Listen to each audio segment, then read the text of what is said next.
We warned you not to return. You didn't listen. The last one arrived yesterday. Just like the others, plain white envelope, no return address, postmarked from some town I'd never heard of in West Virginia. Inside, a single typewritten sentence. We warned you not to return. The nightmares had started a month ago, coinciding with the first letter. Images flickered behind my eyelids. Twisted trees clawing at a perpetually gray sky, faces leering from the shadows, and always, always the well. That goddamn well. I tried to ignore them, the letters, the dreams. Tried to convince myself it was just stress, a delayed reaction to everything. But the nightmares were getting worse, more vivid, leaching the color from my waking hours. And the letters, they felt personal, like a threat. So, against my better judgment, against every fiber of my being screaming at me to stay away, I packed my car. Harrow Creek was calling, and I, like a moth to a flickering flame, was heading back. The drive was long and arduous, the paved road slowly giving way to gravel tracks that wound their way through dense, unforgiving forests. The air grew colder, heavier, the sunlight struggling to penetrate the thick canopy. As I neared Harrow Creek, a low-lying mist began to shroud the landscape, clinging to the ground like a spectral blanket. It hadn't changed. Not really. The same dilapidated houses, the same sagging porches, the same unsettling silence that hung heavy in the air. Even the faces, etched with a mixture of suspicion and thinly veiled hostility, were familiar. They knew I was coming. My childhood home stood at the edge of town, a skeletal frame against the dying light. The paint peeled like sunburnt skin. The windows were boarded up, and the yard was overgrown with weeds that seemed to writhe in the wind. I unlocked the rusted padlock and pushed open the creaking gate. The house smelled of damp earth and decay, a musty odor that clung to the back of my throat. Dust motes danced in the slivers of light that pierced through the boarded windows. It felt wrong, colder than it should have been. I found Anna at the general store, the only business still open in town. She was behind the counter, her face pale and drawn, her eyes shadowed with a weariness that seemed to have aged her beyond her years. "Elijah," she said, her voice barely a whisper. "You shouldn't have come back. I had to, Anna. I needed to know." She shook her head, her gaze darting nervously towards the other patrons, a handful of silent, watchful figures huddled in the corners of the store. "There's nothing to know. Just leave. Please. What happened to Michael, Anna? What really happened?" Her eyes filled with tears. "It's better left buried, Elijah.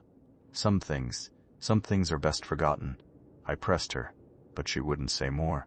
She just repeated her warning, her voice laced with a desperate urgency that sent a shiver down my spine.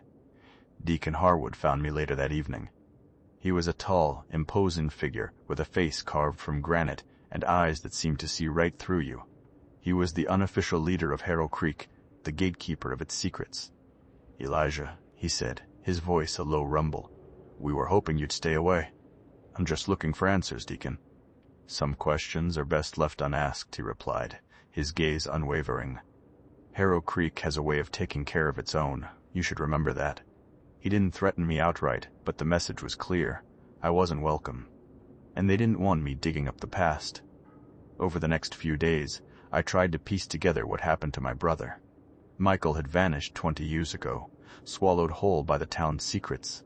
The official story was that he'd wandered off into the woods and gotten lost, but I never believed it. He was 8 years old, not stupid. I started by revisiting the places we used to play: the creek, the old mill, the woods surrounding the town. Everything felt tainted, corrupted by the passage of time and the lingering presence of something else. I kept seeing the children of Harrow Creek. They were everywhere, silent and watchful, their eyes following me wherever I went. They never spoke, never smiled, just stared with an unnerving intensity that made my skin crawl. One evening, while searching through the attic of my old house, I found a hidden compartment behind a loose floorboard. Inside, there was a small wooden box. Inside the box, a collection of strange symbols etched onto scraps of parchment, and a faded photograph of my father standing alongside Deacon Harwood and a group of other men, They were all wearing hooded robes, and in the center of the group, there was a crudely constructed altar. A cold dread washed over me. This wasn't just a missing person case. This was something far more sinister. Old Man Hemlock lived in a dilapidated cabin deep in the woods. He was a recluse, rumored to possess forbidden knowledge. I found him sitting on his porch, whittling a piece of wood with a crooked knife. "You shouldn't have come back, Elijah," he rasped, his voice like dry leaves crunching underfoot. "The creek doesn't like to be disturbed. I need to know what happened to my brother." He chuckled, a dry, rattling sound. "Your brother, he became part of the creek, just like your father before him." "What do you mean?" "Your family is tied to this place, boy, bound by blood and sacrifice. There's an entity here, something ancient and powerful. It feeds on the darkness, the fear, the secrets of Harrow Creek. And your family helped to keep it alive." He told me about the town's history, about the rituals that were performed in the woods, about the sacrifices that were made to appease the entity. He spoke of a hidden cave system beneath the church, a place where the veil between worlds was thin. "They'll try to make you one of them, Elijah," he warned. "They'll try to drag you down into the darkness. You have to fight it. You have to escape." That night, I had the worst nightmare yet. I was standing by the well, the same well that had haunted my dreams for years. Michael was there, his face pale and distorted, his eyes wide with terror. He reached out to me, his voice a hollow whisper. "Help me, Elijah, please." Then, the ground beneath my feet crumbled, and I plunged into the darkness. I woke up screaming, my body drenched in sweat. I knew I had to leave Harrow Creek, now. But it was too late. The next morning, I went to see Anna. I needed to know the truth. I found her at the church, standing beside Deacon Harwood. "Anna, what's going on?" I asked. She looked at me with a strange, vacant expression. "It's all been decided, Elijah. Your return was prophesied." "What are you talking about?" "You're going to help us, Elijah," Deacon Harwood said, his voice smooth and menacing. "You're going to help us keep the creek alive." That's when I saw it. The change in her eyes. The vacant, lifeless stare. She was one of them now. They took me to the caves beneath the church. It was a labyrinth of tunnels and chambers, the air thick with the stench of decay and the echoes of forgotten rituals. In the center of the largest chamber, there was an altar stained with blood. The townspeople were there, all dressed in hooded robes. They chanted in a language I didn't understand, their voices rising in a fevered crescendo. Deacon Harwood placed me on the altar. Anna stood beside him, holding a ceremonial knife. "It's for the best, Elijah," she whispered, her voice devoid of emotion. "You'll understand soon enough." As the ritual began, I saw him. Michael.